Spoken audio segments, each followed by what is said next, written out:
আসসালামু আলাইকুম।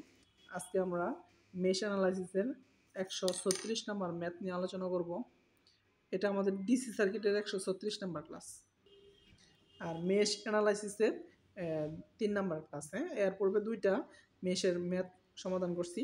এটা সুপার মেশের ম্যাথ। হ্যাঁ, যখন ২টা মেশের মধ্যবর্তীতে কারেন্ট সোর্স থাকবে তখন এটা সুপার মেশ হবে। হ্যাঁ, আপনারা জানেন কারেন্ট সোর্সের উপর দিয়ে মানে ভোল্টেজের লুপ নেওয়া যায় না। হ্যাঁ, এই ২টা সোর্সের মাঝখানে আপনি কি নিতে পারবেন না, এইখানেও লুপ নিতে পারবেন না, এইখানেও নিতে পারবেন না। এইখানে নিতে পারবেন, সমস্যা নাই, কিন্তু এই ২ জায়গায় লুপ নিতে পারবেন না, কারণ কারেন্ট সোর্সের উপর দিয়ে লুপ কেবিএল ব্যবহার করা যায় না। হ্যাঁ, আর যেগুলো সুপার মেশ এগুলো একটা কেসিএল প্লাস কেবিএল দুইটাই ব্যবহার করতে হয়। হ্যাঁ, সুপার নোডে যেমন ম্যাথ করছিলাম আমরা, নোডাল অ্যানালাইসিসের কেসিএল ব্যবহার করছিলাম, কেবিএল ব্যবহার করছিলাম, এরকম সুপার মেশেও কেবিএল এবং সুপার মেশে কেসিএলও ব্যবহার করতে হয়, কেবিএলও ব্যবহার করতে হয়। হ্যাঁ, আমরা সুপার নোডেও কেবিএল ব্যবহার করছিলাম, কেসিএল ব্যবহার করছিলাম, এরকম সুপার মেশও কেসিএল কেবিএল ব্যবহার করতে হয়।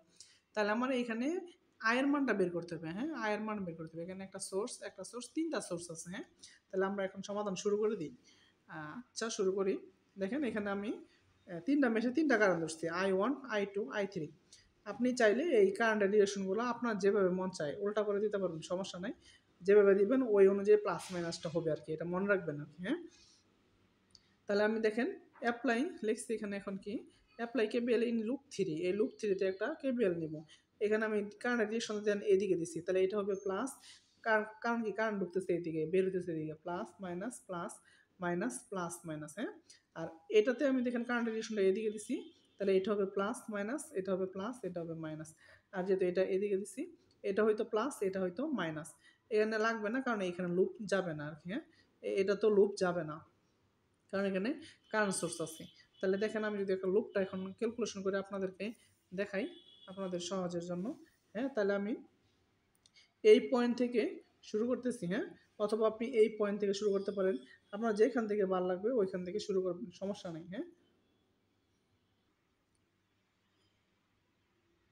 তাহলে দেখেন এখান থেকে শুরু করলাম, প্রথম চিহ্ন মাইনাস, এই যে মাইনাস 50, প্রথম চিহ্ন প্লাস, এই যে প্লাস, রেজিস্টার মান 50।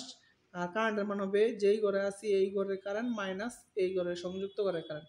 তাহলে I3 minus I1, I3 minus I1 নিলাম। এখানে আসলাম পজিটিভ চিহ্ন, প্রথমটা প্লাস নিলাম, প্লাস এইখানে 50 এই কারেন্ট মাইনাস এইখানের কারেন্ট। হ্যাঁ, যেটা দুইটা বিপরীত দিকে, এটা যাচ্ছে এইদিকে, এটা যাচ্ছে এইদিকে। তাহলে I3 মাইনাস I2।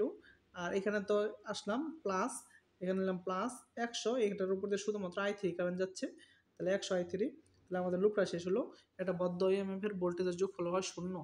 তাহলে আমি যখন 0 দিয়ে দিলাম, ক্যালকুলেশন করলাম, ক্যালকুলেশন করে নিয়ে আসলাম -50 I1 -50 I2 plus 200 I3 equal to 50। উভয় পক্ষে 50 দিয়ে ভাগ করতে পারতেন, আমি ভাগ করে নিই, ক্যালকুলেটর দ্বারা সমাধান করবো তো এই জন্য ভাগ করে নিই, আপনি চাইলে ভাগ করতে পারবেন।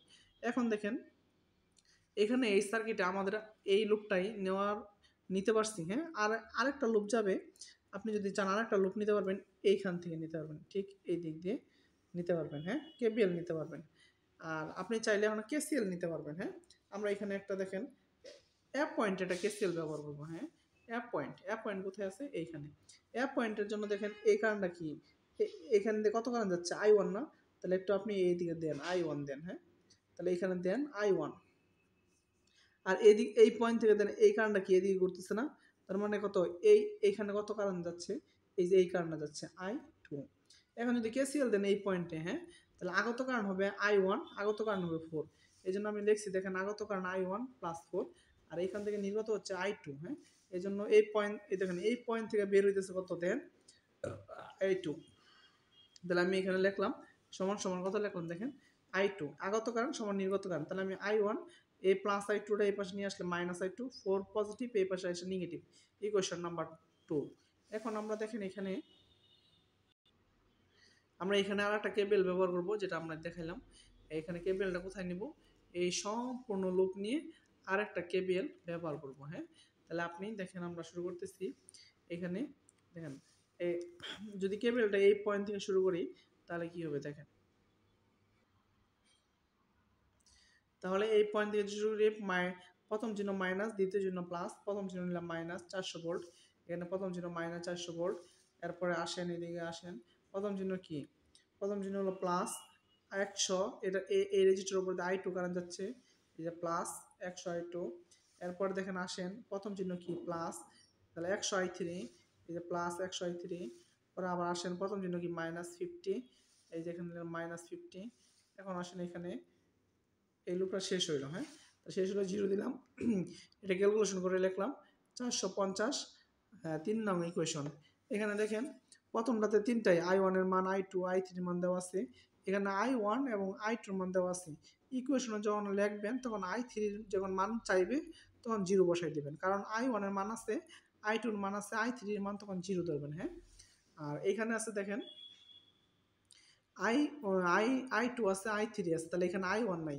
তাহলে এখানে এই 3 নং ইকুয়েশনের ওঠানোর সময় I1 সমান সমান 0 ধরে দেবেন, হ্যাঁ, তাহলে আপনার ইকুয়েশন 3টা মান নিবে।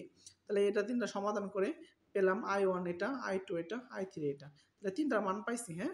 এখন দেখেন আমরা মেইন সার্কিটে চলে যাই। কোথায় কি চাইছিল আমাদের, এই যে এই কারেন্টটা আমাদের অঙ্কেতে এই কারেন্টের মানটা বের করতে বলছি। এখন দেখবেন এই কারেন্টের সাথে যে কারেন্টটা মিলবে ওটাকে পজিটিভ ধরবেন, আর যেটা মিলবে না ওটাকে নেগেটিভ ধরবেন। তাহলে আমি লিখলাম আই সমান সমান, হ্যাঁ, সমান সমান এটার সাথে এই চিহ্নের সাথে যেটা মিলবে। তাহলে দেখেন এই তীর চিহ্নটা এইদিকে আসছে, এই কারেন্টটা কোন দিকে যাইতেছে, দেখেন এই দিকে যাইতেছে। এই কারেন্টটা কি এই তীর চিহ্ন এইদিকে দিচ্ছে না, এইদিকে যাচ্ছে, তাহলে এটার সাথে মিলছে। এই জন্য দিবেন কি প্লাস I3, হ্যাঁ, প্লাস I3। এরপরে দেখেন এই কারেন্ট, এই I2 কারেন্টটা কি যাচ্ছে, এই দিক থেকে এদিকে যাচ্ছে, মানে এটার অপোজিট যাচ্ছে, হ্যাঁ। এই জন্য এটাকে মাইনাস করে দিবেন, অপোজিট গেলে -I2, তাহলে মানে কি I3 - I2। তাহলে আমি এখানে লিখছি দেখেন I সমান সমান I3 - I2, যার সাথে মিলবে এটার যে ডিরেকশন থাকবে এই ডিরেকশনটা I3 মিলছে, এই জন্য এটাকে পজিটিভ দিবেন। এটা বিপরীত হয়েছে নেগেটিভ দিবেন। হিসাব করে ক্যালকুলেশন করে দেখলাম -2.5 এম্পিয়ার। এটা আমি দেখাইছি I positive, I3 positive, I2 negative, সুপারপজিশনের মতো। মানে সুপারপজিশনে আমরা কি করতাম, যেটা যার সাথে মিলছে সেটা ওইরকমভাবে পজিটিভ ধরতাম, নেগেটিভ ধরতাম, হ্যাঁ। আর আপনাদের কোনো মতামত থাকলে আমার কমেন্টে অবশ্যই জানাবেন। আমি পারলে ইনশাআল্লাহ চেষ্টা করবো রিপ্লাই দিতে। আর এটা আমার হোয়াটসঅ্যাপ নাম্বার, যদি কারো ডিসি সার্কিটের শীট লাগে এটা নিতে পারেন, নক দিতে পারেন ইনশাআল্লাহ। আসসালামু আলাইকুম।